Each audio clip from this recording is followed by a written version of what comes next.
And we also learned today that the brothers have in fact been able to see bits and pieces of that Netflix series that dramatized the murder of their parents, Jose and Kitty, and also the trials that followed.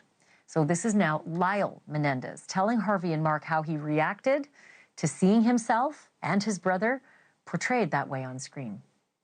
I want to ask you a question that's sort of in the TMZ wheelhouse, just because so many people have talked about this Ryan Murphy limited series on you and Eric.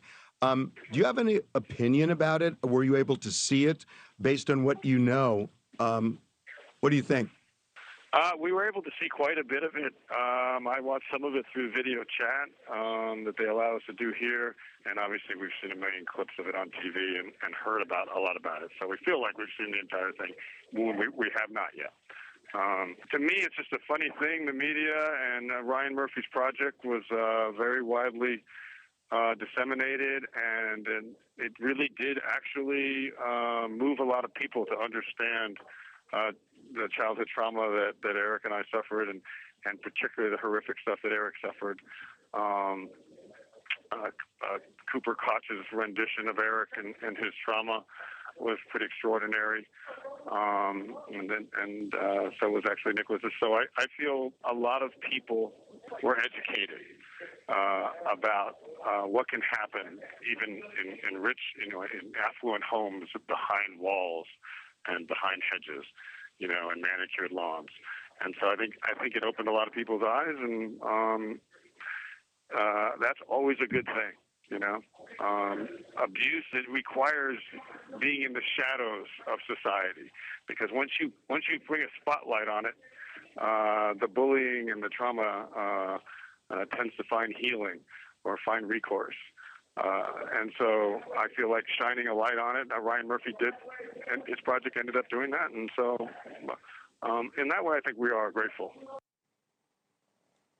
Grateful. That is a very, very different tune than when it first came out, right? They weren't happy at all with how they were perceived, but they hadn't seen it.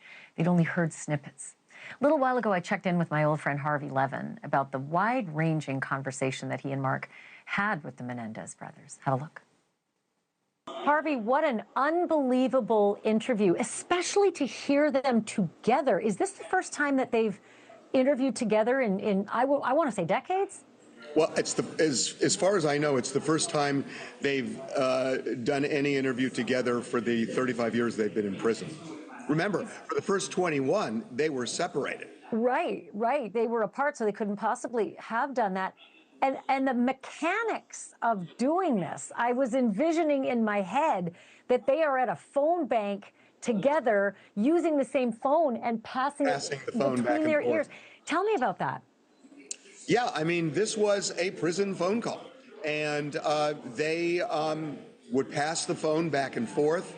There were interruptions where you heard, this call is being recorded, you have 60 seconds left, and they ended up having to call back twice.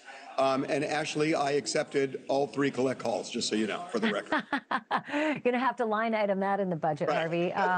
I heard it, and I remember thinking how beautifully raw this interview was. It sounded so immediate because of that. It was a true prison experience that so many people do go through when they try to, connect with their loved ones in prison. I have to say, like, the takeaway I got, and I don't know if this is yours, was that these were men I didn't expect to hear. I felt like these were very rehabilitated men. I could not agree with you more. It stunned me because I covered the trial. And at one point I even said to Eric, look, Eric, I covered this trial. And what I walked away with during the trial was you and Lyle were spoiled brats. And it wasn't just me saying it, a lot of people were saying it.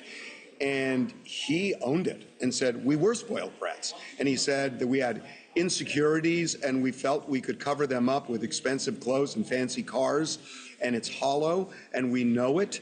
And then he started getting into what matters.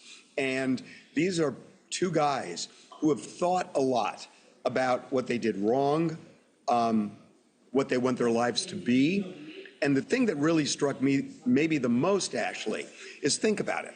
They have a sentence of life without the possibility of parole, which means, until a year ago when this new evidence surfaced, they had exhausted their appeals. They were going to be in prison forever. I wondered myself, if I were in that circumstance, would I try to better myself? Would I get a college degree? Would I start a hospice program? Would I help people who are thinking of suicide? Would I create this green space program? Would I do any of that? Well, they did all of it.